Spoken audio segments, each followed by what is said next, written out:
Neddy XR23. Welcome to the Frey pilot. Our mission is proceeding as planned. It'll take a short while before we fracture the remaining pods. Keep us covered. Enemy fighters detected. Come on, pilot, let's get them! Colony Wars is a space combat simulator from the era when games like Wing Commander, Elite, Star Wars X-Wing, and TIE Fighter were prevalent. This period was also known for Chris Roberts actually working on things, this game being one of them, but most of us just call it the 90s. In this case, it was 1997 when Colony Wars came out for the original PlayStation. It was developed and published by Psygnosis, who put out tons of games for the PS1. If you played at least a decent amount of games on the PS1 back in the day, there's a good chance you've played something by them. I myself played this game a lot back in my childhood, and it's always been one of those games that I've looked back on fondly. I felt compelled to make a review of it, and hopefully spread some awareness of it to a modern audience who might have never heard of it before. Let's get started.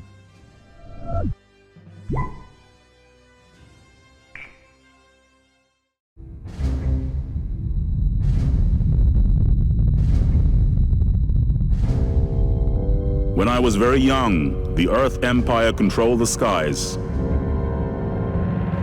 The Tsar and his battle fleet saw everything, knew everything, punished everything. Wait, was that James Earl Jones? Well, despite how much it sounds like James Earl Jones, the voice of Darth Vader, it's actually not him. It's another actor called Bert Caesar, who did some voiceover work for Psygnosis back in the day. And the Spirit of God moved upon the face of the water, and God said, "Let there be light," and there was light. Anyway, back on track. To expand on the premise a little more, Colony Wars takes place in the 5th millennium.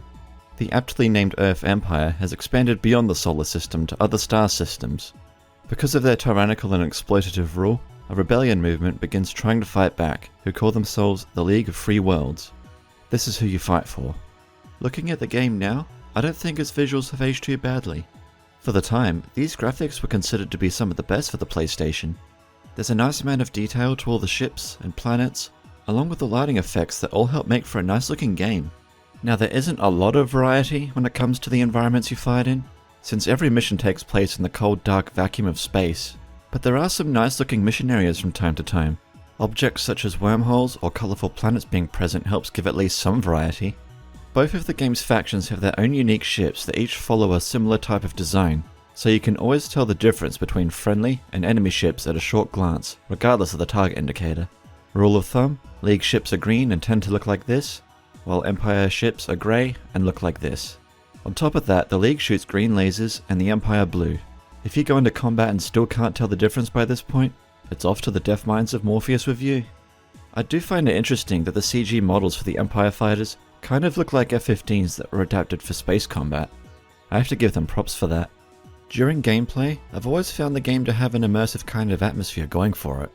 The lighting effects from nearby stars and the way your cockpit is illuminated from shooting lasers are pretty neat and help with immersion.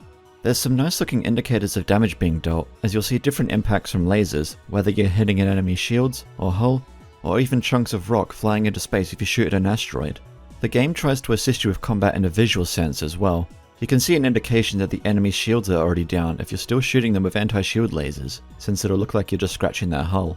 A disabled enemy will have electricity arcing all over them to remind you that they're out of action. There's a nice touch when you damage an enemy fighter and they start flaming, indicating that they're close to death. When you, yourself, are close to death, your cockpit will slowly flash red, as if there's some kind of onboard alarm reminding you that you could die at any moment. Watching enemy fighters explode into tiny pieces is pretty neat, but one thing in particular I really like is the way that fleet craft explode.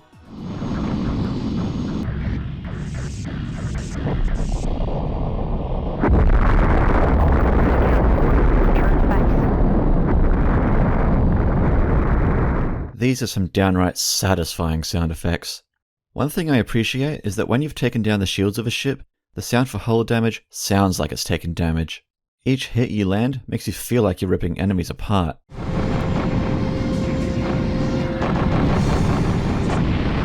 Nice shoot! This gives the combat a satisfying feeling that never really gets old throughout the game. On the other hand, when you start taking hull damage, that same noise coming from your ship Really makes you feel like you're in danger. Shields destroyed. When you destroy a fighter craft, they make an explosion noise that wouldn't be out of place in some old sci-fi movie. Anything larger than a fighter has the same sound of a fleet craft being destroyed, but it always gives the impression that you've just destroyed something important.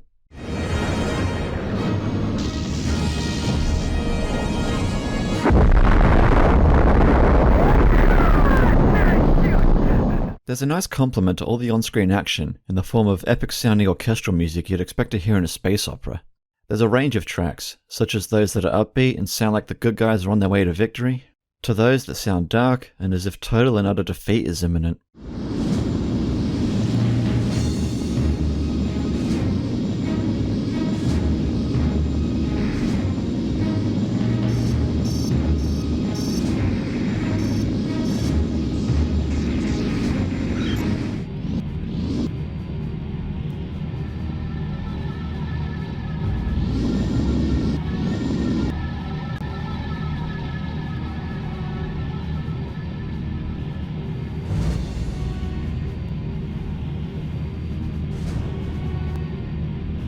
Some of you might have already heard of the composer who happened to work on this game. It was Tim Wright, aka Cold Storage. He's worked on countless games, doing all kinds of music genres, but his orchestral work here is really great stuff that fits the tone that the game's going for. Unfortunately, the music gets cut off whenever somebody talks in-game, even if it's something as trivial as one of your wingmen screaming for their life. So it'll often play for a while, and then just restart in some missions.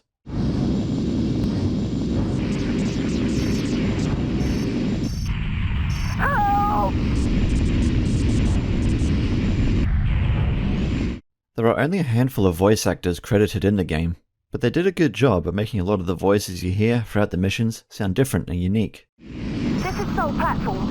The cruiser is coming within range of our defense grid. We'll try to take it down, but we need you to continue bombing runs. Good luck. Okay, let's get that comms craft. Remember, we need to keep this one alive. Just use EMP weapons against it. This is Medi XG5. Pilot, we've got friendly casualties detected on the other side of this asteroid field. We need you to clear a path. This is Section Leader. Maintain defense posture. We are approaching Starport. It's accents galore with this game. With only 4 people credited with voicing the NPCs, I'm glad that they avoided a Bethesda scenario where you have a small bunch of voices for NPCs that are always exactly the same. Here, they put in at least some effort into sounding different, so I'm thankful for that. The nonchalant female voice for the info system you hear during missions also seems to get some of the darkest lines in the game. The League of Free Worlds information system details the punishment administered to captured traitors. Most were dispatched to the deadly mines of Morpheus, where fatality rates were at record levels. Proclamations of innocence were deemed inadmissible, as their actions in combat had been widely witnessed.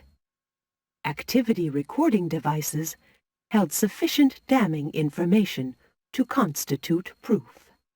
Despite the subsequent crushing of the League, the traitors were never fated by the victorious Navy.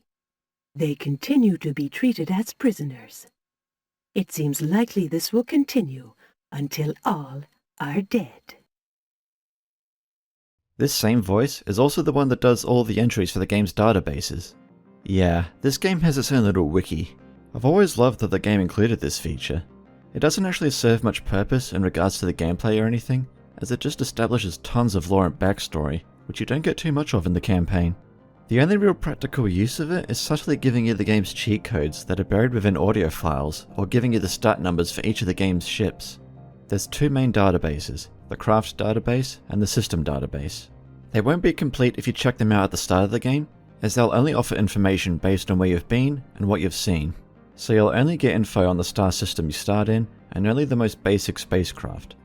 You'll want to get to all of the game's systems and see all of the spacecraft in-game if you want to hear all of the database entries. What I like the most about this feature is that you can get a huge amount of lore from the entries. It isn't necessary by any means to know about this stuff when progressing through the campaign, but it's there just for the sake of world building if you happen to have an interest in learning about the backstory of the game. It's not just generic explanations, like the fact that Planet A is a gas giant, or that an interceptor ship is well suited for particular missions. Instead, there's some interesting, creative, and dark lore to learn about for Colony Wars. How dark, you might ask? Well, listen for yourself. Initial civil unrest following the 4091 Sky City disaster has been quelled. Population control is in effect.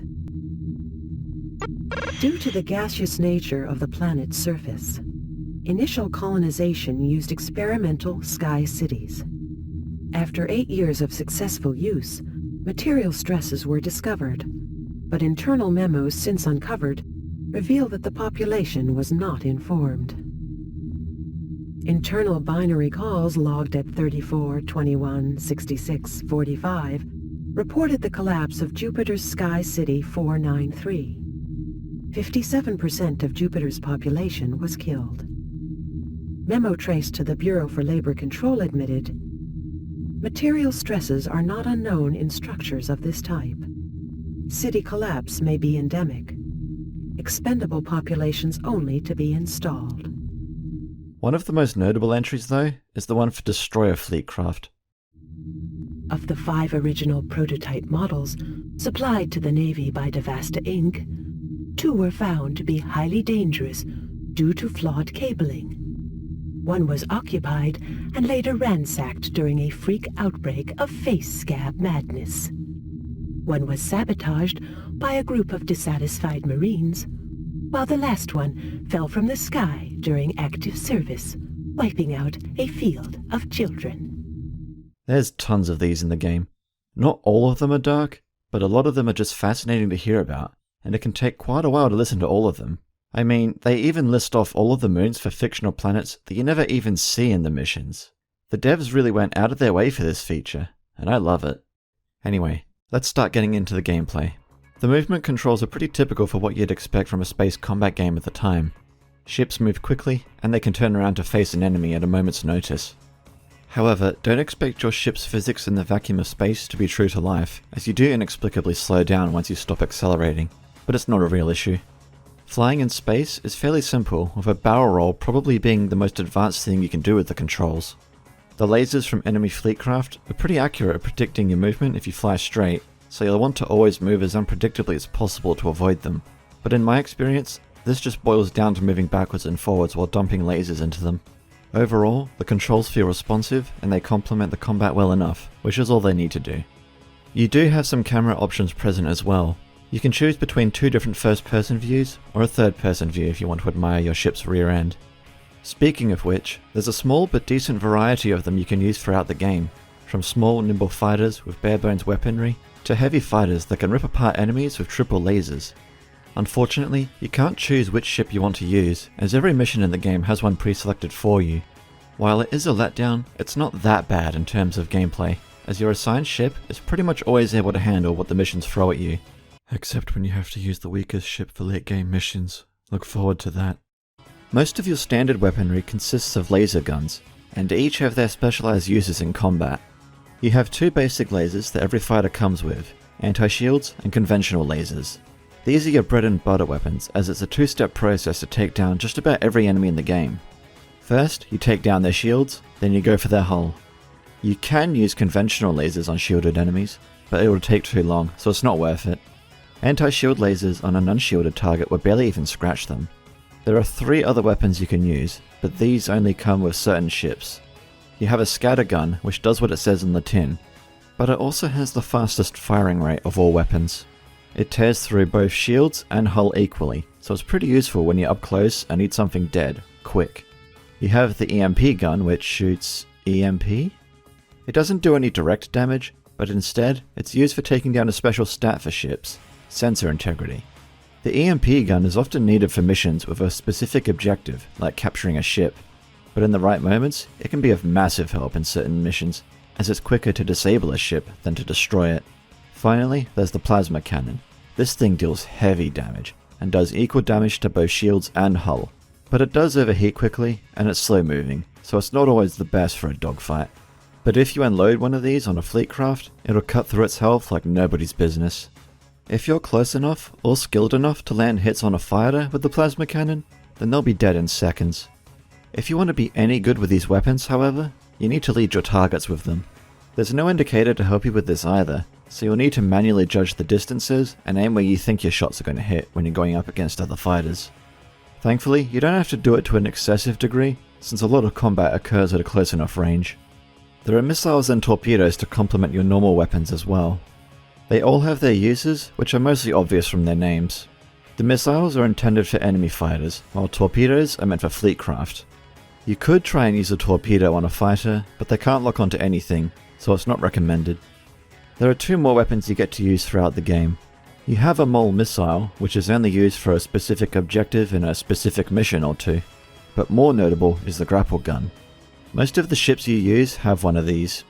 Once again, you only need to use it to complete a specific objective a handful of times throughout the game, but it has a better use. You can use it on enemy fighters to pull them in close to you so that you can light them up, which is great in later missions where extended dogfights are something you need to avoid because of time-sensitive objectives. This is Command. Estimated arrival of Dreadnought in 3 minutes. Sirens must be cleared in this time.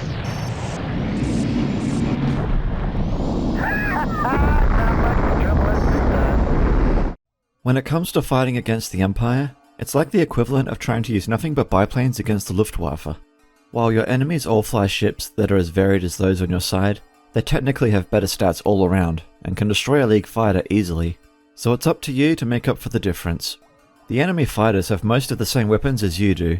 They'll go for your shields and then your hull just like you do to them, but they can also shoot missiles at you, and avoiding them is impossible, save for the mines you can drop behind you as a decoy. They'll lead the missile away from you, but it's actually pretty difficult to deploy them in time, as you need to look behind you and drop one in a tiny window of opportunity, since you usually have very short notice when a missile is coming at you. Like I said, the enemies have better stats than the League, so you'd think that they should be at least a little challenging to take down, right? Well, in the early game, the enemy AI isn't great, as they often tend to line themselves up for you to shoot out with ease. While they do shoot back at you, they don't really pose that much of a threat. Later on, you can encounter enemy fighters that'll pose more of a threat to both you and your mission objectives, but they're still not that much of a challenge to take out. Thankfully, there are some enemies in the game that actually fly well and pose a much greater threat, but I'll save that for spoilers later on. When it comes to missions, Colony Wars is far from linear, as there's a whole branching network of missions that can change depending on how your playthrough goes. For a game of this time, that's pretty impressive. A quick look at this chart won't immediately tell you everything either, as most campaign acts have 3 missions that you'll go through in a normal playthrough. But there's also an extra 2 that can serve as alternative missions. Basically, if you fail a mission in an act, then you'll get a new mission afterwards so you can make up for that failure. Take, for example, an early mission where you need to disable a battle platform for it to be captured. Somehow, you fail this mission. Well, your side really needs that platform, so they'll make another attempt to do it in the alternative mission, only this time, they'll tell you that you need to complete your objective on time, as they won't bother waiting for you now. They'll send their boarding party out regardless, so you better not mess up this time. Speaking of failing missions, you can only save once in every act. If you screw up on the last mission of an act where you didn't intend to, you'll either need to live with your failures, or endure running through the last 2 missions again to try and succeed. So because the League is outnumbered and outgunned by the Empire and their colonial navy, a lot of missions involve you performing hit-and-run attacks against them. This means that most of the missions can take around 5 minutes or so, with some capable of only lasting around 1.5 minutes if you don't mess around. You'll only be doing around 24 missions at the most in a single playthrough. But this is offset by the game having 70 missions in total, so you'll get a decent run out of it if you decide to do more than just one playthrough. Depending on how many missions you pass or fail, the campaign can end up going in a few different ways, so if you want to see everything that the game offers, you'll either want to do multiple playthroughs, or use the mission select after you've reached an ending. There's 5 star systems in total, but you'll only see 3 of them in a standard playthrough, assuming you don't fail too much early on. While the early game's missions are fairly simple and don't offer much of a challenge, don't be fooled. As the game progresses, the missions can get a lot tougher. I found myself finishing a late game mission with only a sliver of health left on more than one occasion. Some of these missions can require you to beeline from target to target as fast as possible if you want to have any hope of clearing it successfully. This game doesn't mess around once you've made some real progress, but I like the challenge. So looking back at this campaign chart, what actually happens over the course of all these missions? They had been fighting for a long time, and each side had its own tales of atrocity to tell. In truth, no one really knew what we were going to find. Well, the game's story is pretty simple.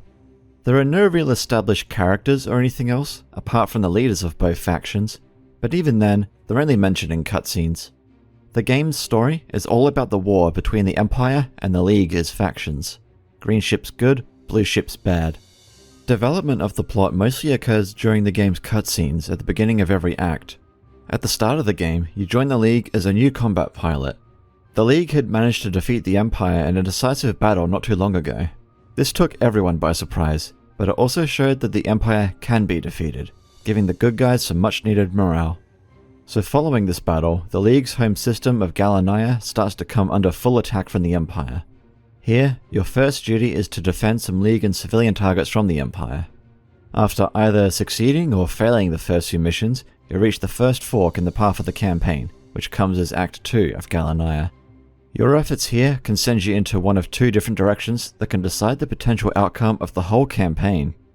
I think that talking any more past this point would count as spoiling the game's story, so if you want to avoid that, jump ahead to here. All good? Okay. Have a nice day, flyboy. I'll cover the less optimistic route of the game's story first. So if you do poorly in Galania's second act, the League fails to secure the system in a timely manner, which gives the Empire's navy enough time to regroup and attack the Diomedes system. Diomedes provides critical resources to the League, so this is where you go next in this scenario. The Diomedes system is sort of a last chance effort to save your playthrough if you end up here. If you continue to do poorly in Diomedes, you'll get the worst ending in the game. The war is lost, and the League is utterly crushed. But if you do well in Diomedes, you'll continue to the Alpha Centauri system, which is already split between the Empire and the League. Some pretty interesting things can happen here. The big event that always happens when you get to Alpha Centauri is that a civil war within the League will start, because they've not been doing too well in their war against the Empire. This new opposing force calls themselves the Faction. Seriously? Now, I'm sometimes okay with it when a fictional rebel group calls themselves something generic like the Resistance, but calling your faction the Faction has got to be the most generic name possible. Anyway, despite how easy it is to mock their name, they actually put up an excellent fight when you encounter them. Their fighters are much more challenging to take down than Empire ones, because they're way more agile and dangerous, despite the fact that they use the same technically inferior ships that your side uses. But thankfully they were considerate enough to paint them a different colour so you can tell them apart. As you continue fighting them, it turns out the faction is actually supported by the Empire, so it's all part of an effort to bring down the League before they can pose any more of a threat. From here, there's two possible endings that can occur in Alpha Centauri. If you fail here, the faction, now in control of the League, makes peace with the Empire so that they can return home and claim victory. In return, they allow the oppression and tyranny to continue, essentially putting things back exactly as they were. The second bad ending. If you do well in Alpha Centauri, the faction is stopped and peace talks are held between the League and the Empire, since both have reached a stalemate in the war. The League achieves true independence, but decides to support the Empire and the solar system as a tribute to it being the birthplace of humanity. Out of all the endings, this one is the most neutral. Now, let's rewind back to Galania and look at the better scenario for the campaign. You and the rest of the League managed to push the Empire out of Galania and lock them out with a cool sequence of one of their fleet craft literally getting crushed by a closing warp. This is Battle Platform. Galania warp hole successfully closed. Navy Titan has been crushed. Clear surrounding area of enemy craft and return to base. After enough preparations, the warp hole reopens and the League proceeds into the Draco system. Here, there's another potential fork in the road. If you do poorly in Draco, the League goes to Alpha Centauri and the same events from before will occur there. But if you do well in Draco, you reach the Sol system itself. Sol actually has the most missions out of any system in the game, assuming you don't fail here. It also has the most notable instances of your side committing war crimes. I'm sure that deorbiting a populated starport onto Mars' surface and destroying an inhabited Titan are probably going to be real fun to tell your grandkids about when they ask you what you did in the war. So after lots of fighting and progress, the League pushes the Empire back to Earth itself, where a climactic final battle takes place with the leader of the Empire, the Tsar, and his flagship, the Tsunami. Victory here gets you the best ending, where the Empire is completely defeated and everyone lives happily ever after. However, this isn't the game's canonical ending. What's supposed to happen is that you fail a bunch of missions so that the League fails to take over the system. As a result, they decide to leave and close the system's warp hole behind them, cutting off the Empire from the rest of the galaxy and essentially dooming them. Still a good ending, but pretty dark if you ask me. So that's pretty much it for the campaign. But you might have missed out on one other thing. If you were going for the best ending, think back to how you did in your playthrough up to this point. Did you fail a mission at any point? Well, too bad. You don't get to see the additional scene in the ending cinematic of one of the ships from Independence Day flying over a planet. Is it foreshadowing something? Well, you'll have to find out in the sequel. Overall, I had a blast replaying this game. I've only done a handful of replays of Colony Wars since the PS1 days, but it's still as fun as it was back in its heyday. I should mention that it's not technically perfect, as there are a few bugs present, but nothing too serious. The most difficult missions will have you on the edge of your seat and can still make the game a real thrill for anyone invested in it. If you're a fan of any space combat game, old or new, I'd recommend this in a heartbeat, as it still holds up pretty well even today. Physical copies are still floating around online, so you can still play it the old-fashioned way if that's what you prefer. If you can't stand looking at PS1 graphics, there is a fan-made remake currently in the works at the time of recording that you might want to wait for. I'll leave a link in the description if you're interested in that. Anyway, that's it from me. I'll see you next time for the review of the sequel. Take it easy.